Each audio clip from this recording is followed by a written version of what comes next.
This is Unit 2, Lesson 13, and the lesson is Functions and Translations. So our objective here is that students will be able to graph a vertical shift, which is a type of translation.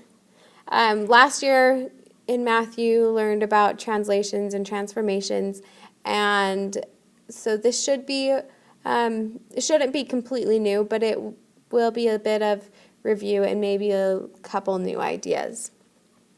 Let's start off with some vocab. The first word we're going to look at is translation. A translation is a type of transformation that moves a graph vertically, horizontally, or both. So it basically picks up the graph and moves it to a new place. Our other vocabulary term for today is vertical shift. A vertical shift is a very specific type of translation. It's a translation that moves a graph up or down. So translation can move graphs up or down, side to side, or it can do both. Vertical shift only moves up or down. And there's a way that we can represent a vertical shift using function notation. So f of x represents a function. F of x plus k represents the vertical shift. So the k that we're adding at the end tells us what the vertical shift is.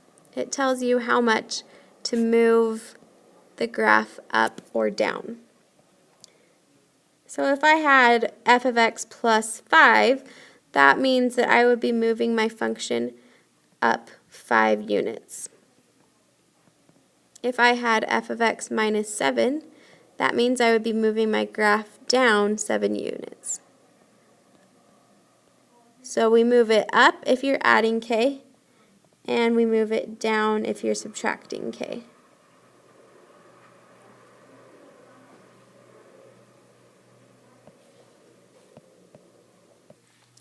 Here we have a picture of one coordinate plane with 4 different functions being graphed. This first function is right here. Sorry, my line's not perfectly straight. This is function f. You can see it's labeled right there. And function f is f of x equals 3x. We can confirm that that is correct because 3x would have a y-intercept right at 0, and then it would go up 1, 2, 3 over 1. We could also go down 1, 2, 3, and then back to the left 1. So we can see that this function represents 3x.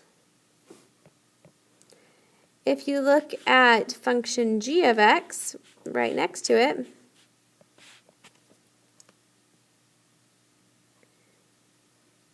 you will notice that the y-intercept is 1 unit higher than the y-intercept was on our original graph. So function g of x is 3x plus 1. I could say that my k value equals 1. And remember, the k value is how much you changed the graph by, how much it moved up or down. So right here it tells me plus 1. We also can see when we look over here that we went up 1 unit. Let's check out function q. Function q is below our original function, function f. And if we look at the intercept, it is 1 unit below the original. So here was our original function, function f. Function q has an intercept 1 unit lower. So q of x equals 3x minus 1. In this example, k equals negative 1 because it took us 1 unit lower. That final function we have is function h. And it does already tell us the equation for this function. But I want to kind of ignore this part over here for a second. We'll kind of scribble that out. And I want to take a look at the intercept. So we have function f that had our intercept at the origin. And then function g has the intercept up here where y equals 2. So the intercept moved up 2 units. Since the intercept moved up 2 units, that tells me that I need to be adding a positive, adding positive 2 to the function.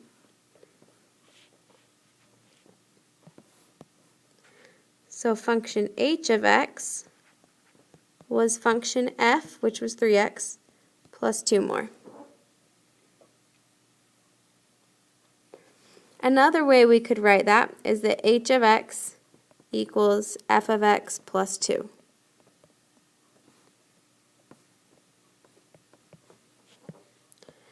Remember that f of x was the same thing as 3x, and we have that 3x right here.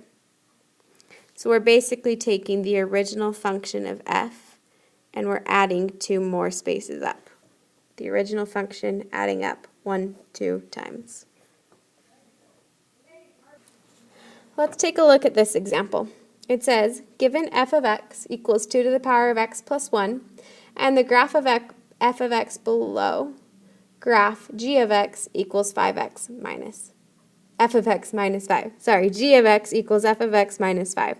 So it's asking us to take this original function right here, f of x equals 2 to the power of x plus 1, and it wants me to graph a new function. The new function is f of x minus 5. So basically that means we're taking this function and we're moving it down 5 units. So I'm going to go to a few different points. I'm going to start with this intercept. And I'm going to move it down 5 places. So down 1, 2, 3, 4, 5, down to -3. Let's plot a new point right there.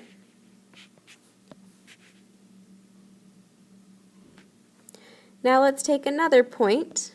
I can see another point right here at 1, 3.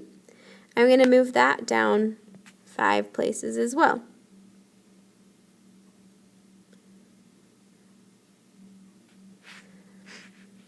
The more points you do this with, the more accurate you will be. So I'm still going to do 2 more points and move them each down 1, 2, 3, 4, 5 spaces.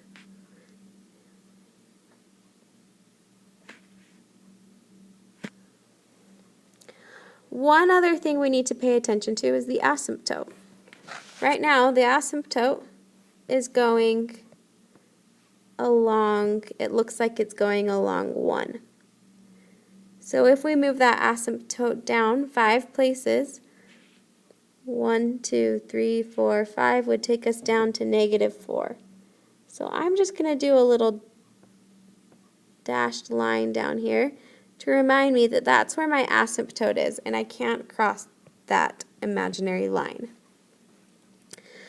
So when I connect the dots, I'm going to go along the asymptote, and then I'm slowly going to curve my way up through all the other points.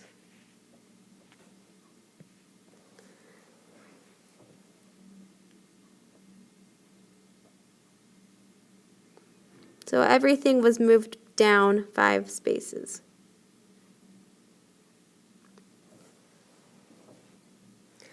Let's go ahead and rewrite this new function. So we did g of x equals f of x minus 5.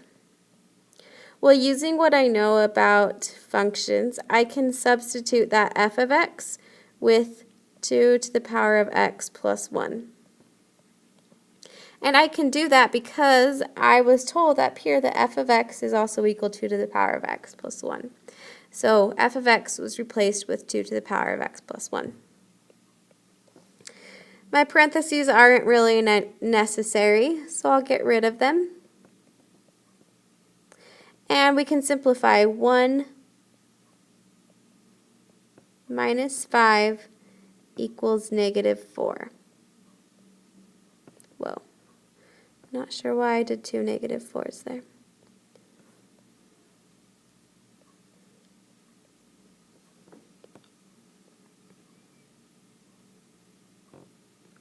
So that is the new equation of this function. Function g of x equals 2 to the power of x minus 4. It was moved down 5 spaces to -4.